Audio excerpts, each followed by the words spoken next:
বন্ধু বান্ধৱীসকল নমস্কাৰ। মোৰ নাম বিজিত দাস। আপোনালোকে চাই আছে ষ্টাডি উইথ বিজিত। মই মেথছৰ আজি লসাগু আৰু গসাগু চেপ্টাৰৰ ওপৰত আলোচনা কৰিব ওলাইছো। তাৰ ওপৰত আমি ডিসকাস কৰিম আজি। এতিয়া লসাগু কি? লসাগু ফুল ফৰ্মটো হৈছে লঘিষ্ঠ সাধাৰণ গুণিত, মানে এলসিএম, লিষ্ট কমন মাল্টিপলছ। এতিয়া আমি এটা উদাহৰণ লৈ বুজাব বিচাৰিছো। প্ৰথমতে আমি এটা উদাহৰণ লওঁ 12 আৰু 16। ইহঁত 12 আৰু 16 ইহঁতৰ লসাগু কিমান হ'ব? আমি সকলোৱে কৰিছিলো যে ডিভিজন মেথডত 12 আৰু 16ৰ লসাগু আমি সকলোৱে উলিয়াইছিলো। 2 6 গুণ 12, 2 8 গুণ 16, 2 3 গুণ 6, 2 4 গুণ 8 আৰু এতিয়া 4 3 আৰু 4 ডিভিজিবল নহয়, গতিকে আমি এইকেইটা পূৰণ কৰি যিটো পাইছিলো সেইটোৱে হৈছিল লসাগু 48। এতিয়া আমি চাওঁচোন লসাগু মানে কি, ইয়াৰ অৰ্থটো। এতিয়া চাওঁ, প্ৰথমতে যাওঁ গুণিতকবোৰ, মানে মাল্টিপলছবোৰ। এতিয়া মাল্টিপলছ 12ৰ মাল্টিপলছ কি, গুণিতক কি, আমি 12 পূৰণ ভাগটো মাতি যাব লাগিব। 12 গুণ 12, 24, 30, 40, 60, হয়নে? আৰু চাওঁ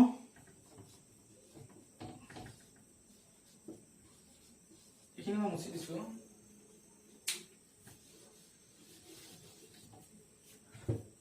ৰ চাওঁ,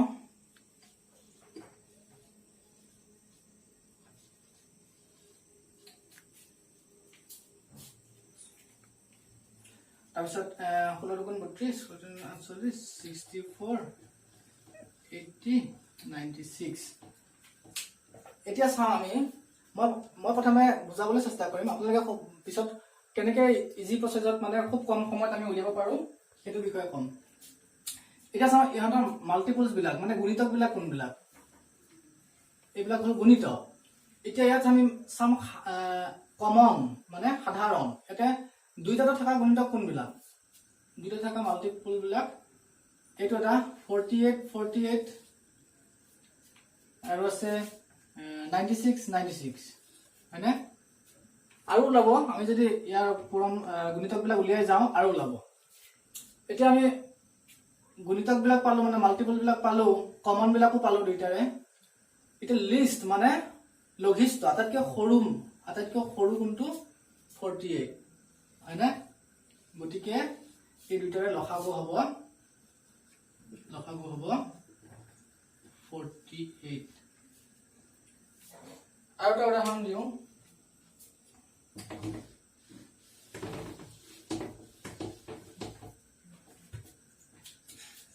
10, 12, 15। এতিয়া আমি ডাইৰেক্ট 10ৰ গুণিতক বুলি ক'লে 10ক লগত 2 পূৰণ কৰি আৰম্ভ নকৰো। 10টো এটা তাৰ গুণিতক। 10 গুণ 10, 2 গুণ 20, 30, 40, 50, 60। 12টো মাতো, 12, 24, 36, 48, 60। 15, 30, 45, 60 হয়নে? এতিয়া ইয়াত চাওঁ কমন কোনকেইটা আছে। কমন 60। ইয়াৰ পিছলৈও পাম, ইয়াৰ পিছতো গুণিতক বিলাক পাম, কমন গুণিতকো পাম 60। তাৰমানে এইটো হৈছে লঘিষ্ঠ সাধাৰণ গুণিতক। ইয়াতকে ডাঙৰো আছে গুণিতক, কিন্তু এইটো হৈছে লঘিষ্ঠ। ইয়াৰ আগত একে কমন মানে সাধাৰণ গুণিতক নাই। এতিয়া ইয়াক আমি কেনেকে শৰ্টকে কৰিব পাৰো? আমি ইমানখিনি কৰাটো আমাৰ পৰীক্ষাত সময় নাথাকে। আমি কেনেকে সময় বচাব পাৰিম? এতিয়া আমি চাওঁ 10ৰ গুণিতক যদি আমি মাতি যাওঁ, 10 গুণ 10, 10 দুগুণ 20। প্ৰথমে চাম 10ৰ গুণিতকটো ইয়াৰ হয় নেকি? 10 গুণ 10, 10 গুণ 20, 10 গুণ 30, 10 গুণ 40, 10 5 গুণ 50, 10 গুণ 60। আমি এনেকে চাই যাম।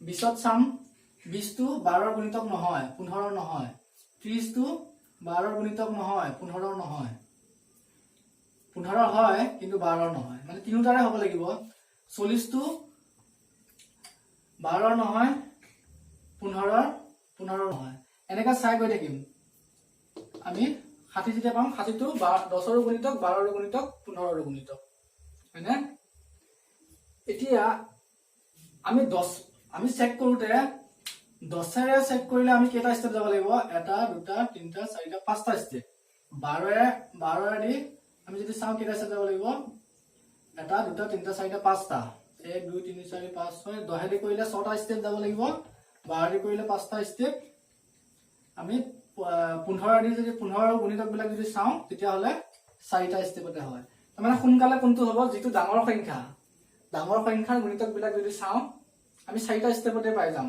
গতিকে আমি ডাঙৰ সংখ্যাটোৰে চেক কৰিম প্ৰথমতে ডাঙৰ সংখ্যা 10 12 15 ভিতৰত কোনটো আছে 15 আছে তো 15 গুণিতকটো চাও 15 গুণিতক প্ৰথমটো 15 হয় তে 15 টো 12 আৰু 10 ৰে ডিভাইড নহয় হৰণ নাযায় গতিকে 15 টো নহব 15 এবাৰ 2 ৰে পূৰণ কৰি চাও 2 ৰে পূৰণ কৰিছিলো 30 হল 30 টো 10 ৰ গুণিতক হয় কিন্তু 12 ৰ গুণিতক নহয় গতিকে 30 টো নহব এবাৰ 15 ক 3 ৰে পূৰণ কৰি চাও 45 45 টো 10 ৰ 12 গুণিতক নহয় এবাৰ 4 ৰে পূৰণ কৰি চাও 15 4 গুণ 60 60 টো 10 ৰ গুণিতক হয় 12 ৰ গুণিতক হয় গতিকে ইয়াৰ লসাগু হ'ব 60 এটা পৰীক্ষাত আমি সময় বচাবৰ কাৰণে আমাক যি কিটা লসাগু দিয়া হ'ব আপোনালোকে প্ৰথম চেক কৰিব ডাঙৰ সংখ্যাটো চাব প্ৰথমতে ডাইৰেক্ট পূৰণ কৰি নিদিব 2 এৰি প্ৰথমে সেই সংখ্যাটোক বাকি সৰু সংখ্যা দুটাৰে হৰণ যায় নেকি সেইটো চাব যদি সংখ্যাটো হৰণ যায় তেনহলে সেই সংখ্যাটোৱে হ'ব লসাগু তাৰ মানে ধৰি লওক 8 16 32 এই তিনটাৰ লসাগু 32 হ'ব কিয়নো 32 ক 16 দিও হৰণ যায় 8 দিও হৰণ যায় যদি কিবা এটা সংখ্যা ইয়াতে 3 এটা থাকি গল তেতিয়া কিন্তু 8 দিয়া 16 দিয়া 32 ক যায় কিন্তু 3 দি না যায় মানে গতিকে আমি তেতিয়া কৰিব নোৱাৰো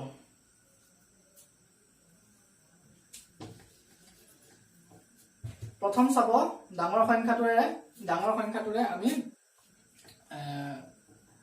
যদি না যায় তেতিয়া হলে দুগুণ কৰিম দুগুণত যদি না যায় 3 গুণ কৰিম 3 গুণত নগলে 4 গুণ কৰিম এনেকে আমি চেক কৰি লসাগু উলিয়াম এতিয়া লসাগু উলিওৱাৰ আমি আৰু দুটা নিয়ম চাও এটো অতি কম সময় উলিয়াব পাৰি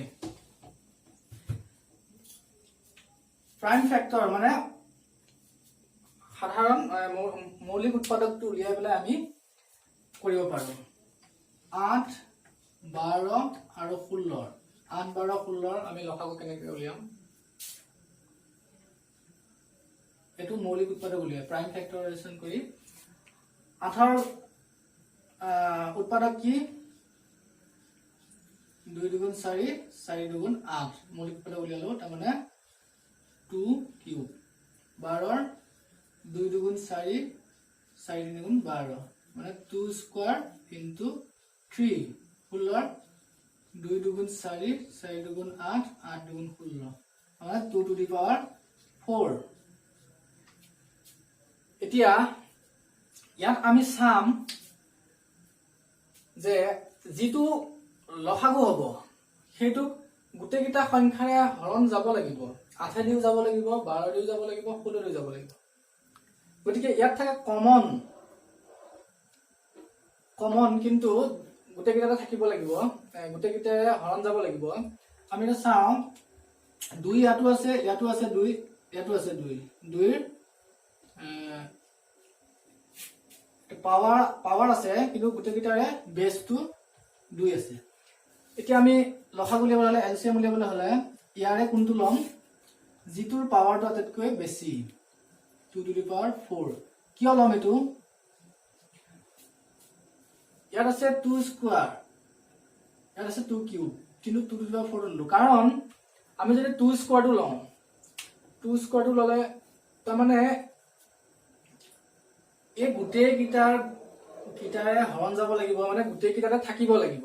তাৰমানে 2 স্কোৱাৰটো আমি ললো, 2 স্কোৱাৰটো 2 দুটা ইয়াত আছে 12ত আছে, কিন্তু আমি যিটো লসাগু হ'ব সেইটো 16ৰ যি আছিলে 16ত থকা কিটাও থাকিব লাগিব, হয়নে? 16ত থকা কিটাও থাকিব লাগিব। 16টো পাৱাৰ আছিলে 4, গতিকে যিটো ডাঙৰ পাৱাৰটো যিটো ডাঙৰ সেইটো ল'ম, 2 টু দি পাৱাৰ 4 আৰু 3 ইয়াত আছে, ইয়াত নাই, গতিকে আমি এইটো ল'ম 3। এতিয়া ইয়াৰ এলচিএম কিমান হ'ব? 2 টু দি পাৱাৰ 4 মানে 16 ইনটু 3 48, 8 12 16 48। এতিয়া আমি ইয়াক মই প্ৰথম যিটো নিয়মত শিকাইছিলো সেইটো নিয়মত চাওকচোন, ইয়াতে ডাঙৰ কোনটো? 16। 16ক 8 দি হৰণ যায় কিন্তু 12 দি নাযায়, হয়নে? গতিকে 16টো লসাগু নহ'ব। 16ক দুগুণ কৰিলো 32 হ'ল, 32ক 8 দি যায় কিন্তু 12 দি নাযায়, গতিকে 32 নহ'ব। 16ক 3 গুণ কৰিলো, 16 3 গুণ 48, 48ক এতিয়া 12 দিও যায় 8 দিও যায়, কিমান সহজে মুখতে ওলাই গ'ল দেখিছেনে?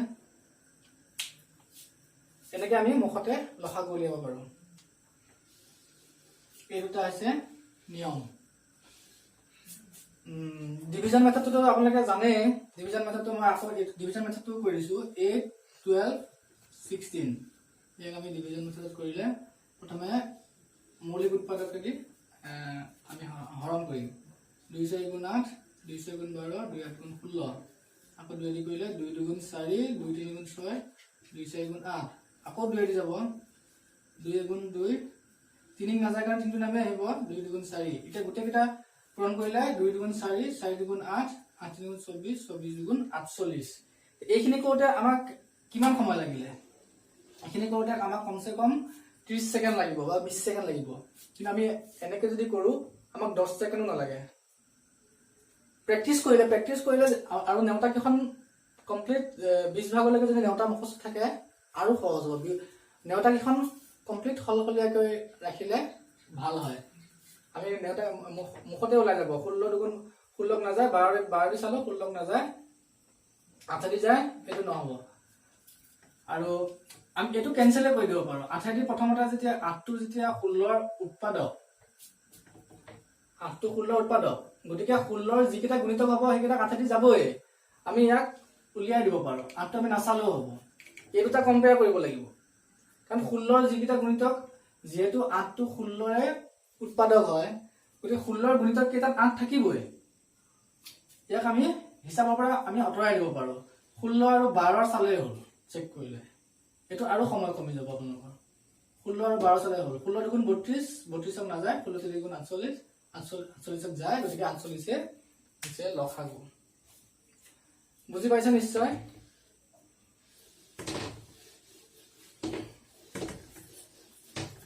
এতিয়া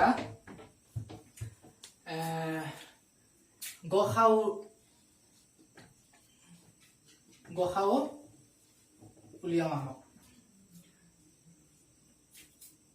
গসাও হৈছে গৰিষ্ঠ সাধাৰণ উৎপাদক। গৰিষ্ঠ H হাইয়েষ্ট কমন ফেক্টৰ, আটাইতকৈ ডাঙৰ সাধাৰণ, মানে গোটেই কেইটা থাকিব লাগিব সাধাৰণ উৎপাদক। এতিয়া 8 আৰু 12ৰে আমি গসাও উলিয়াওচোন। 8 আৰু 12ৰ গসাও কেনেকে উলিয়াম? এটা আছে ডিভিজন মেথড, হৰণ পদ্ধতি। হৰণ পদ্ধতিটো আমি কেনেকে উলিয়াম? প্ৰথম চাম আমি ডাঙৰ সংখ্যাটোক সৰু সংখ্যাটোৰে, যি দুটা দিয়া থাকে ডাঙৰ সংখ্যাটোক সৰু সংখ্যাটোৰে আমি হৰণ কৰিব লাগিব। ইয়াত ডাঙৰ কোনটো? 12, ইয়াক আমি 8 দি হৰণ কৰিম। 8 দি হৰণ কৰিলে কেইবাৰ যাব? 8 দুগুণ 16 হৈ যাব, এবাৰ যাব, মানে 8 গুণ 8। এবাৰ যিটো বাকি থাকে সেই বাকি থাকাকে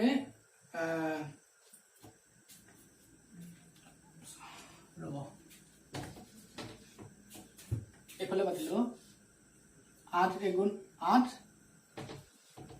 4 বাকি থাকিলে মানে 8 এগুণ 8 4 বাকি থাকিলে এতিয়া যেটো বাকি থাকিলে বাকি থাকাটোৰে এই ভাজকটো হৰণ কৰিব লাগিব 8ক 4 দুগুণ 8 মিলি গল না শূন্য বাকি থাকিলে শেষত যেটো ভাজক থাকে সেইটোৱে হৈছে গসাও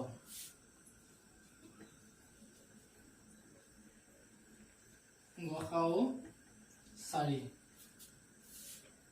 অলপ খেলি মেলি লাগিছে চাগে আৰু এটা উদাহৰণ লওঁ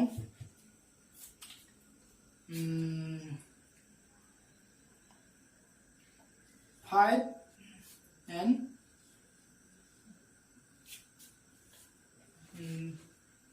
3 and 20 लो 3 and 20 लो এতিয়া ডাঙৰ সংখ্যাটো কোনটো ইয়াত ডাঙৰ সংখ্যাটো হৈছে 20 সৰু সংখ্যাটো 3 3ৰে 20ক হৰণ কৰি কিবা যাব 300 গুণ 18 বাকি থাকিব কিমান 2 মানে যেটো বাকি থাকিব সেই বাকি টকাটোৰে প্ৰথমৰ ভাজকটো কৰিম 2 গুণ 2 বাকি থাকিলে 1 এবাৰ একেৰে কাক কৰিম এটো 2 1 দুগুণ 2 কিন্তু আমি আহিলে শেষত কিন্তু ভাজক থাকিলে 1 মানে এটা গসাও হ'ব 1 মই আৰু এটা ডাঙৰ সংখ্যা লৈছো অলপ দীঘলীয়া হলে আপোনালোকে বেছি বুজিবলৈ সহজ হ'ব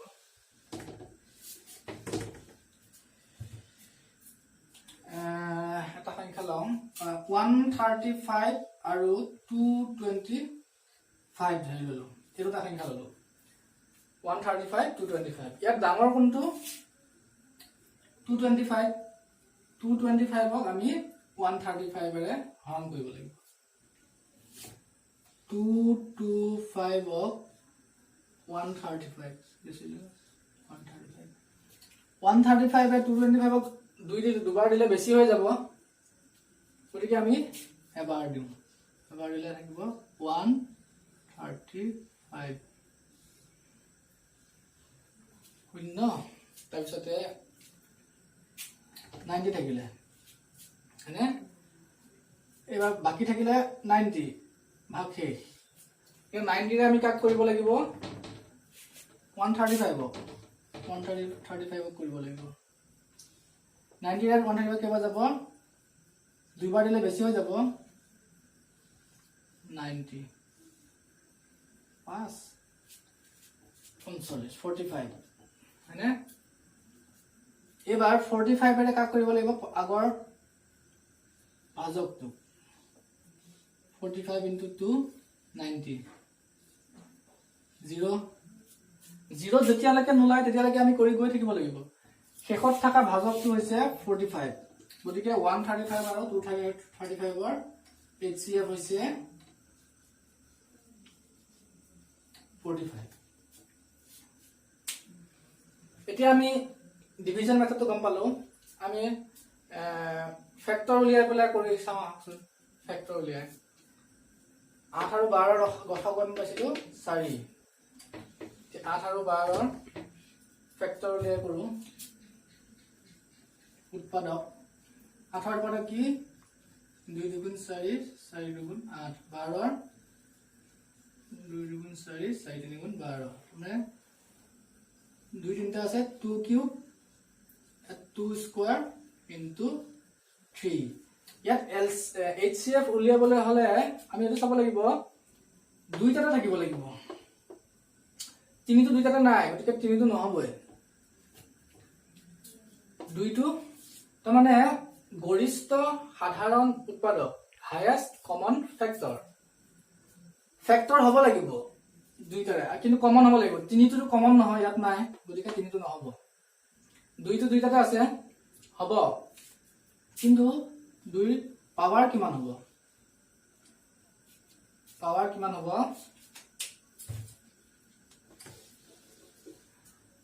কমন হ'ব লাগিব নহয় হয়নে এই দুটাতে আছে দুটা আছে এটো নহয় 2 স্কয়াৰ মানে 4 8 কমন হ'ব লাগিব ইয়াত তিনটা আছে দুটা আছে এটো কমন হ'ব গতিকে 2 স্কয়াৰ হ'ব 3 টো ইয়াত আছে ইয়াত নাই কমন নহয় গতিকে 3 টো নহয় এতিয়া আমি কি লৈছিলো 135 টু 225 ৰ উৎপাদক উলিয়াই চাও 135 225 135 ৰ আমি ফ্যাক্টৰ কিটা উলিয়াই চাও 135 ৰ ফ্যাক্টৰ কি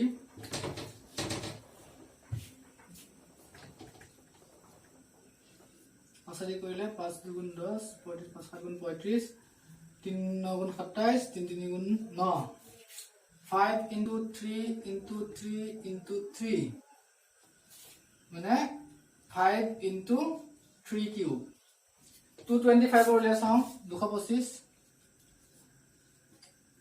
মই প্ৰসেসটো কৰি দিছো আপোনালোকক কেনেকৈ কৰিব লাগে সকলোৱে গম নাপাব পাৰে সেই কাৰণে কিন্তু আপোনালোকে যিমান সময় মানে এখিনি যদি মুখত উলিয়াব পাৰে ফ্যাক্টৰ কিটা মুখত উলিয়াব পাৰিলে আপোনালোকে সময় বচাব পাৰিব কিন্তু মই প্ৰসেসটো ক'বই লাগিব মানে সকলোৱে বুজি পোৱাকে 5 4 গুণ 20 5 5 গুণ 25 এতিয়া থাকিলে 5 9 গুণ 45 3 3 গুণ 9 মই অলপ ফাস্ট কৰিছো এখিনি আপোনালোকে সকলোৱে জানে বুলি মই ধৰি লৈছো 5 into 5 into 3 into 3 5 square into 3 square এতিয়া চাও আমি 5 দুইটাতে আছে HCF কি হ'ব